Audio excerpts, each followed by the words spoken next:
রাহমাতাল লিল আলামিন গত রাতে মক্কা থেকে হিজরত করে মদিনায় চলে গেছে। আল্লাহর নবী গত রাতে মক্কা থেকে হিজরত করে মদিনার বুকে রওনা হয়ে গেছে।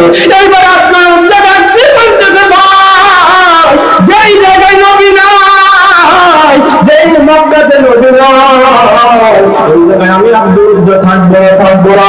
আমি হিজরত করে মক্কা থেকে মদিনার বুকে রওনা হয়ে গেলাম। জয় মারহাবা। আমি মক্কা থেকে মদিনায় হিজরত করে চলে যাব, কারণ এই জায়গায় দরার নবী নাই, রাহমাতাল লিল আলামিন নবী নাই। ওই মক্কাতে আমি আব্দুল উজ্জা আর থাকতে পারি না। মারহাবা। মক্কা থেকে মদিনার দূরত্ব 450 কিলোমিটার। জোরে বল কত কিলোমিটার?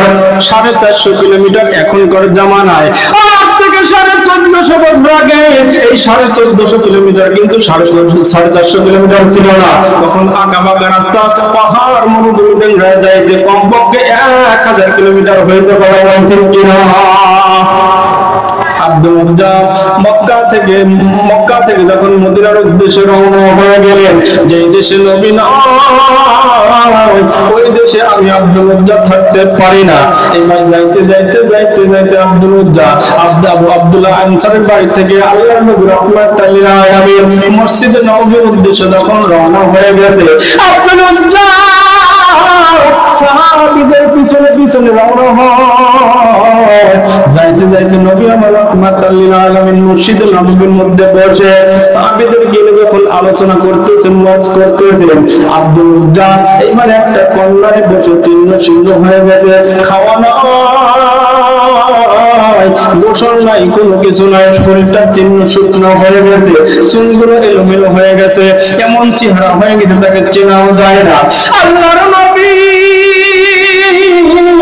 রাহমাতাল লিল আলামিন সকলের দিকে কিন্তু নজরটা ভিতরে বাঁধা। এবার দেখতেছেন একটা চেংড়া, একটা যুবক, একটা কিশোর জীর্ণ হয়ে একটা মসজিদে নববীর কর্নারে বসে আছে।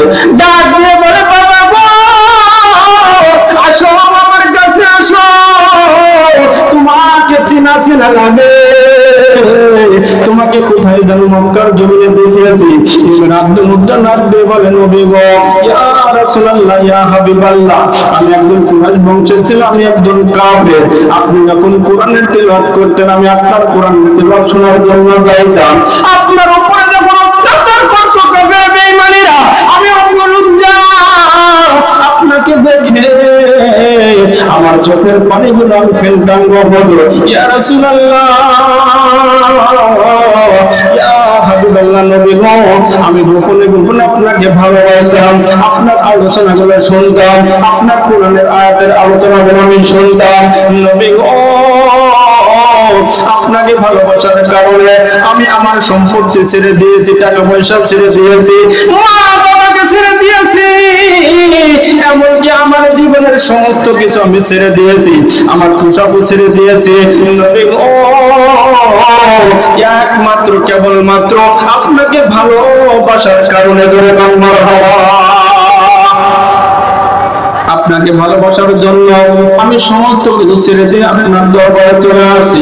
এবার আল্লাহর নবী রাহমাতাল লিল আলামিন ডাক দিয়ে বলে, সাহাবীরা শোনো, আব্দুল উজ্জার নাম আজকে থেকে আব্দুল উজ্জা না, আজ থেকে আমি নাম রেখে দিলাম হলো আব্দুল্লাহ। ধরে মারহাবা। আজ থেকে আব্দুল উজ্জার নাম, আজ থেকে আমি নাম রেখে দিলাম হলো আব্দুল্লাহ। বাবা গায়ে মানে দুইটা কাপড়ের অধিকারী। ধরে মারহাবা। মা একটা কাপড় দিয়েছিল, ওই কাপড়টা দুই মুঠা করে, একটা শরীরের মধ্যে আর একটা কণ্ঠের মধ্যে। এই জন্য আল্লাহর নবী নাম রেখে দিলেন আব্দুল্লাহ যুল বাজাদাইন, মানে দুই কাপড়ের অধিকারী। ধরে মারহাবা। আল্লাহ নবী ডাক দিলেন, সাহাবীরা আমার আব্দুল্লাহকে তোমরা সবচেয়ে বেশি ভালোবাসবা, কারণ হলো আমার আব্দুল্লাহ এত কষ্ট করে আমাকে পাওয়ার জন্য তার জীবন সমস্ত কিছু ত্যাগ করে এসেছে, এমনকি তার পণ্যের কাপড়ও ফেলে এসেছে। ও সাহাবীরা শোনো, আমার আব্দুল্লাহকে তোমরা একটা নতুন পোশাক পরায় দাও। আল্লাহ নবীর কথা শুনে সাহাবীরা প্রতিযোগিতা শুরু করে দিলেন, কার আগে কে নতুন পোশাক দেয়। জোরে কন্না সুবহানাল্লাহ। আব্দুল্লাহর এত ভালোবাসলেন যে খাবারগুলো নিয়ে আসে, সুন্দর সুন্দর খাবার আমার আব্দুল্লাহরে দেয়। একমাত্র কারণ হলো ভালোবাসার কারণে বেড়ে কিনা। আল্লাহ নবীকে মহব্বত করলে ভালোবাসলে স্বয়ং আল্লাহ পাক রব্বুল আলামিন রাজি খুশি হয়ে যাবেন। মারহাবা। কারণ হলো আল্লাহর নবীর বিরুদ্ধে কথা বললে আল্লাহ কিন্তু সহ্য করে না। আল্লাহর নবীর কটূক্তি, আল্লাহর নবীর সাথে কটূক্তি বললে স্বয়ং আমার আল্লাহ পাক রব্বুল আলামিন সাথে সাথে ওই বান্দার বিরুদ্ধে যুদ্ধ ঘোষণা করে। যারা আল্লাহর নবীর বিরুদ্ধে চলে যায় তাদের জীবনে অনেক কষ্ট দুঃখ, আর আল্লাহর নবীর পক্ষে যারা থাকে তারা হলো আখিরাতে সুখ আর সুখ। কথা কোন ঠিক কিনা? এত কষ্টের ইসলাম আমরা তো মসজিদে যাই, আমাদের কেউ বাধা দেয় না, কিন্তু সাহাবীরা মসজিদে যাইতেও পারে না, ইহুদি কাফেররা বাধা দিত। এত শান্তির ইসলাম আমরা পেয়েছি, আর সাহাবীরা কত কষ্টের ইসলাম তারা করেছে। আব্দুল উদ্দার দিকে দিকে কঠিন ইবাদত বندگی করে, বড় বড় সূরা দিয়ে নামাজ আদায় করে, জোরে জোরে কোরআন তেলাওয়াত করে। একদিন সাহাবীরা ডাক দিয়ে বলে, ইয়া রাসূলুল্লাহ, ইয়া হাবিবাল্লাহ, নবী গো, আপনার আব্দুল্লাহ রাতের বেলা জোরে জোরে কোরআন তেলাওয়াত করে, আমাদের একটু ঘুমের অসুবিধা হয়, আমাদের একটু কষ্ট হয়ে যায়। আল্লাহ নবী ডাক দিয়ে বলে, সাহাবীরা রে, আমার আব্দুল্লাহ তোমরা বাধা দিও না, বাধা দিও না, সে বড় কষ্ট করে মা বাবাকে ছাড়িয়া, তার সমস্ত সম্পত্তিকে ছাড়িয়া এত কিছু ত্যাগ করিয়া বড় কষ্ট করে ঈমান আনছে, আমাকে ভালোবাসে, তাকে তোমরা বাধা দিও না, বাধা দিও না। সে যতই ইবাদত বندگی করুক না কেন, জোরে কোরআন তেলাওয়াত করুক না কেন, তোমরা সাহাবীরা কেউ তারে বাধা দিও না। জোরে কান মারহাবা। বড় কষ্টের ঈমান, এত কষ্টের ঈমান আমার আব্দুল্লাহ এনেছে, তোমরা তারে কেউ বাধা দিও না। ভাইরা এবার আল্লাহর নবী আব্দুল্লাহ জুল বদরদেরকে এত মহব্বত করলেন, এত ভালোবাসলেন, তার প্রতি এত রাজি খুশি হয়ে গেলেন। আমার আল্লাহ পাকের দরবারে দোয়া করলেন, আল্লাহ আমি তার প্রতি রাজি খুশি হয়ে গেছি, আল্লাহ তুমিও তার প্রতি রাজি খুশি হয়ে যাও। করে কাল আল্লাহু আকবার। একমাত্র কারণ হলো আল্লাহর নবীকে ভালোবাসার কারণে, আল্লাহর নবীকে মহব্বত করার কারণে। আল্লাহর নবীকে ভালোবাসতে গেলে জীবনে অনেক কিছু ত্যাগ করতে হয়। ও ভাইরা অনেক কিছু ত্যাগ করার পরে শুধু নামাজ পড়লাম নবী নবী নবী পাওয়া যাবে না, শুধু নামাজ পড়লাম জান্নাত পাওয়া যাবে না। নামাজের মাধ্যমে দয়ার নবী রাহমাতাল লিল আলামিনকে ভালোবাসতে হবে। দয়ার নবী রাহমাতাল লিল আলামিনকে ভালোবেসে নামাজ আদায় করলে ওই নামাজ আল্লাহর দরবারে কবুল হয়ে যায়। জোরে বলুন আল্লাহু আকবার। আল্লাহর নবী কিছুদিন পরে তাবুকের যুদ্ধের জন্য সাহাবীদেরকে ডাক দিলেন। জোরে কান, কিসের যুদ্ধ? তাবুকের যুদ্ধ। মদিনা থেকে 800 কিলোমিটার দূরে তাবুক আনলেন। ওই তাবুক আর আল্লাহর নবী রাহমাতাল লিল আলামিন সবচেয়ে বেশি সাহাবীদের নিয়ে যুদ্ধের ময়দানে গিয়েছিলেন। জোরে কান সুবহানাল্লাহ। রোম সৈন্য ছিল হলো 2 লাখ, আর নবীদের সৈন্য ছিল হলো 30,000। জোরে কান কয় হাজার? 30,000। আর কোথায়? 2 লাখ। আল্লাহ নবী রাহমাতাল লিল আলামিন ডাক দিয়ে বলে, সাহাবীরা তোমরা গাছের ডাল ভাঙো, গাছের ডাল ভেঙে মিসাক করা শুরু করো। জোরে কান সুবহানাল্লাহ। কি করো? মিসাক করো। এই মিসাকের 80টা ফজিলত আছে, ওদিকে গেলে সময় পাবো না। 1 নম্বর ফজিলত হলো 5 ওয়াক্ত নামাজের পূর্বে যারা মিসাক করে নামাজে দাঁড়াবে, আল্লাহ রাসূল সাল্লাল্লাহু আলাইহি ওয়াসাল্লাম বলেছেন তারা বিনা হিসাবে জান্নাতে যাবে। জোরে কান সুবহানাল্লাহ। 5 ওয়াক্ত নামাজের ওযু করার পূর্বে মিসাক করে ওযু করে নামাজ আদায় করবেন, আল্লাহ রাসূল বলেছেন বিনা হিসাবে সে জান্নাতে যাবে। জোরে কান সুবহানাল্লাহ। 80টা এরকম ফজিলত আছে, আমি ওদিকে বলতে যাচ্ছি না। এবার আল্লাহ নবী বললেন, সাহাবীরা তোমরা সবাই গাছের ডাল ভেঙে মিসাক করা শুরু করো। আল্লাহ নবী বললেন, দেখো তো তাদের সৈন্য সংখ্যা কত? গিয়ে দেখে আসলেন 2 লাখ। জোরে কান কয় লাখ? 2 লাখ। এবার রোমান সৈন্যরা বলতেছে, যাও তো দেখে আসো মুসলমানদের সৈন্য সংখ্যা কত। এবার তারা এসে গোপনে এসে দেখতেছেন তারা সবাই একসাথে কি করতেছে? 30,000 সৈন্যরা যদি একসাথে মিসাক করে কেমন দেখা যাবে? রোমান সৈন্য গিয়ে বলতেছেন, সর্দার এমন লোকের সাথে আমরা যুদ্ধ করতে এসেছি, তারা গাছ চিবাই চিবাই খাচ্ছে। জোরে বলেন আল্লাহু আকবার। জোরে বলেন খায় না মিসাক করে। জোরে বলেন খায় না মিসাক করে। মিসাদ করা দেখে আমলের বাচ্চারা তারা জানে না যেটা মিসাদ করতেছেন, আমলের বাচ্চারা বলতেছেন তারা আমান গাছ তারা খেয়ে ফেলতেছেন, তাদের সাথে যুদ্ধ করে আমরা পারবো না। রোমান সৈন্য ডাক দিয়ে বলতেছেন আর তাদের সাথে যুদ্ধ করার প্রয়োজন নাই, তারা গাঁটটি গুটি নিয়ে ইনশাআল্লাহ। কিসের জন্য? একমাত্র মিসাদ করার কারণে। সুবহানাল্লাহ। ওই যুদ্ধে বিনা যুদ্ধে বিজয় হয়েছিল একমাত্র মিসাদ করার কারণে। সুবহানাল্লাহ। আব্দুল্লাহ জুল বাদাদান বলেছিল আল্লাহ এই যুদ্ধে আমাকে কবুল করো, আমাকে শহীদের মর্যাদা দাও। তা আল্লাহ নবী বলেছিল আল্লাহ আমার আব্দুল্লাহকে যেন কাফেরদের রক্ত যেন কাফেরদের জন্য হারাম হয়ে যায়, যেরকম সুবহানাল্লাহ। আব্দুল্লাহ বলে হুজুর আমি দোয়া করলাম এই যুদ্ধে যেন আমি শহীদ হয়ে যাই, আর আপনি বললেন কাফেরদের কাছে আমার রক্ত হারাম হয়ে যায়, কারণটা কি? তুমি যদি এখন জ্বর এসেও তুমি যদি মৃত্যুবরণ করো এরপরেও তোমার মৃত্যু হবে শহীদ মৃত্যু। ধরে কারণ সুবহানাল্লাহ, কারণ হলো তুমি আল্লাহর নবীকে মহব্বত করেছো, ভালোবেসেছো। ধরে কারণ সুবহানাল্লাহ। আল্লাহর নবীকে মহব্বত করলে ভালোবাসলে এরকমই মর্যাদা পাওয়া যায়। ধরে কারণ সুবহানাল্লাহ। রাগ করতেছেন?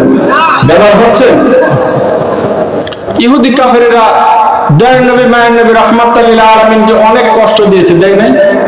অনেক ভাবে মারার চিন্তা ভাবনা করেছে, অনেক ভাবে তাকে অপমান অপদস্থ করার চেষ্টা করেছে। একদিন আবু জাহেল বসে বসে কাঁদতেছেন আর মাস্টার ইবলিস এসে বলে হুজুর কি সমস্যা, কি আপনি কাঁদছেন কেন? বলে আমি কাঁদতেছি আব্দুল্লাহ বলে মুহাম্মদ আমার ভাতিজা যতই অপমান করে ততই উপরে ওঠে, যতই অপমান করে ততই উপরে ওঠে, তাকে নিচে নামাতে পারতেছি না। মাস্টার ইবলিস ডাক দিয়ে বলে হুজুর আমার কাছে একটা বুদ্ধি আছে, এই বুদ্ধিটা যদি আপনি খাটান তাহলে আব্দুল্লাহ মুহাম্মদ আপনি অপমান করতে পারবেন। জোরে কান না নাউযুবিল্লাহ। তাহলে কি বুদ্ধি? বলে আপনি বিশাল একটা টেস্ট করেন, হাজার হাজার কাফেরদেরকে আপনি দাওয়াত দেন, এরপরে মিশরের বাচ্চা হাবিব বিন মালিককে আপনি প্রধান অতিথি করে দাওয়াত দেন, হাজার হাজার কাফেরদের মাঝে আপনি দাওয়াত দিয়ে আসবেন, আর দুইটা চেয়ার বানাবেন। যেরকম কয়টা? একটা স্বর্ণের চেয়ার আর একটা হলো রূপার চেয়ার। হাবিব বিন মালিকের বসাবেন আপনি রূপার স্বর্ণের চেয়ারে, আর আপনি আবু জাহেল বলবেন হলো রূপার চেয়ারে। দুইটা চেয়ারে যখন আপনারা বসবেন আল্লাহর নবী যখন আসবেন কোনো চেয়ার পাবে না, নিচে যখন বসবেন তিনি অপমান হয়ে যাবেন, আর অপমান হওয়ার সঙ্গে সঙ্গেই আপনারা বিজয় হয়ে যাবেন। জোরে কান নাউযুবিল্লাহ। আমার ভাইরা আমার বন্ধুরা একটু গভীর মনোযোগ দিয়ে কথা বলা শ্রবণ করবেন।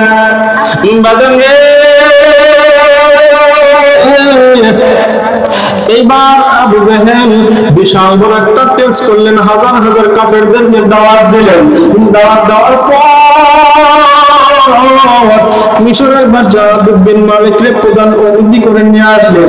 স্বর্ণের চেয়ারের মধ্যে হাবিব বিন মালিককে যখন বসায় দিলেন, এবার উপর চেয়ারে এবার আবু জাহেল বসে পড়লেন। আল্লাহর নবী রাহমাতাল লিল আলামিন যখন মঞ্চের মধ্যে যখন উপস্থিত হয়ে গেলেন, এবার দেখলেন দুইটা চেয়ারে দুজন বসে আছে আর ফাঁকা নাই। এবার আল্লাহর নবী রাহমাতাল লিল আলামিন যখন মাটির মধ্যে বসবেন, আমার আল্লাহ ডাক দিয়ে কয় জিবরাইল যা যা যা তাড়াতাড়ি চলে যা। কারণ হলো আমার নবীকে না বানাইলে সঙ্গে চেয়ার বানাইতাম না, আমার নবীকে না বানাইলে আমি রূপা বানাইতাম না, আমার নবীকে না বানাইলে আমি তেমন পৃথিবীর কোনো কিছু বানাইতাম না। যা যা যা তাড়াতাড়ি যা, আমার নবী রাহমাতুল লিল আলামিনকে বসার ব্যবস্থা করে দে। জোরে বল মারহাবা। এবার জিবরাইল ডাক দিয়ে বলে আল্লাহ কিভাবে বসাবো, তুমি উঠাবে দাঁড়া দাও। আমার আল্লাহ ডাক দিয়ে বলে জিবরাইল ও জিবরাইল যাও, সর্বপ্রথম তুমি হাবিব বিন মালিকের উঠাইবা। ভাই কেমনে উঠাবো বলে দিয়ে সর্বপ্রথম হাবিব বিন মালিকের কানের মধ্যে ধরে টান মারবা। এবার আল্লাহর নবী জিবরাইল আলাইহিস সালাতু ওয়াস সালাম যখন ওই মঞ্চের মধ্যে হাজির হয়ে গেলেন, এইবার জিবরাইল আলাইহিস সালাতু ওয়াস সালাম হাবিব বিন মালিকের যখন ডান কান কামিরা একটা টান মারছে, হাবিব বিন মালিক যখন ডান দিকে তাকায়, বাম দিকে তাকায়, সামনে পিছনে তাকায়, কোনো কিছু দেখা যায় না। এইবার ডাক দিয়ে আবু জাহেল আমার কানে কে যেন ধরে টান মারতে বুঝতে পারলাম না। এবার হাবিব বিন মালিক যখন ওঠে না জিবরাইল ডাক দিয়ে বলে আল্লাহ ওঠে না। আরে কেমনে উঠাবো একই নিয়ম নিয়মে বাম কান ধরে তুমি টান মেরে দাও। বাম কান ধরে যখন একটা টান মারছে, এবার বাম দিকে তাকায়, ডান দিকে তাকায়, সামনে তাকায়, পিছনে তাকায়, কোনো কিছু দেখে না। এবার বলে আবু জেহেল, এবার যেন কে যেন মানে বাম কান ধরে টান মারলো। অসুবিধা হয় না, আপনি ভুল দেখছেন। বলে না, আমি তো ভুল দেখি নাই, ভুল দেখতে পাই না। এবার যখন চেয়ার যখন ছেড়ে দেয় না, আল্লাহকে ডাক দিয়ে বলে আল্লাহ এখন আমি কি করব? এবার আল্লাহ পাক রব্বুল আলামিন ডাক দিয়ে বলে ইব্রাহিমের শোনো, এবার তোমার একটা কৌশল আমি শিখাই দেব। এবার আল্লাহু আকবার, আরো বলুন আল্লাহু আকবার। সবাই শুনবেন তো ইনশাআল্লাহ। বেড়া হয়েছে নাকি? মনে হয় বেদার হয়েছে। আমাদের ইমানের পাওয়ার এতই দুর্বল হয়ে গেছে। একজনের নাম ছিল ইমান আলী। যেরকম কি নাম? ইমান আলী। সে বউকে অনেক পিটাইতে বউ বাড়ি চলে গেছে। এক হুজুরকে ধরে বলতে, হুজুর আমার বউ চলে গেছে, বউ ছাড়া তো আমি পারছি না, হুজুর একটু বউটা এনে দেন না, আমি আর কোনোদিনও মারবো না। ঠিক আছে, হুজুর বউ এনে দিচ্ছে। এনে বউ যখন আসছে, পাশে একটা জালসা, এরকম জালসা, বলতে যাও একটু জালসায় গিয়ে ওয়াজটা শুনে আসো, তুমি যদি একটু হেদায়েত হও। ঠিক আছে যাই। ইমান আলী একবারে মাঝখানে গিয়ে বসছে। কোথায় বসছে? মাঝখানে। তৃতীয় বক্তা দ্বিতীয় বক্তা ওয়াজ করে চলে গেলে, কেউ কিছুই বললো না। প্রধান বক্তা এসেই বলতেছেন আমাদের ইমান এতই দুর্বল যে এই কথা বলছে, ইমান বলছে কাম সারছে। তৃতীয় বক্তা দ্বিতীয় বক্তা চলে গেলে, কেউ আমার নাম নিল না। প্রধান বক্তা এসে আমার নাম নিল। ঘটনা আছে, আমার মনে হয় সবকিছু সে জানে। এবার ডাক দিয়ে বলতেছেন আমাদের সবাইকে একসাথে একজোট হয়ে ইমানকে মজবুত ভাবে ধরে রাখতে হবে। এরপরে বলছেন ইমানের দাঁড়াইছে, আর এখানে থাকা যাবে না, আমি বেশি এড়িয়ে দেবে গেলে আমাকে এবার বাদ দে। এবার ইমামকে দৌড় দেবে ভাগ। এবার প্রধান বক্তা বলতেছেন আমরা সবাই সচেতন আছি তো ইনশাআল্লাহ, আমরা ইমানকে এমন ভাবে বেঁধে রাখবো যাতে ইমান পালাতে না পারে। এই কথাটাই বলছে, মাঝখান থেকে উঠে ইমান আলী মারছে একটা দৌড়। ওয়াজ শোনা হয়েছে, আর ওয়াজ শোনার দরকার নাই।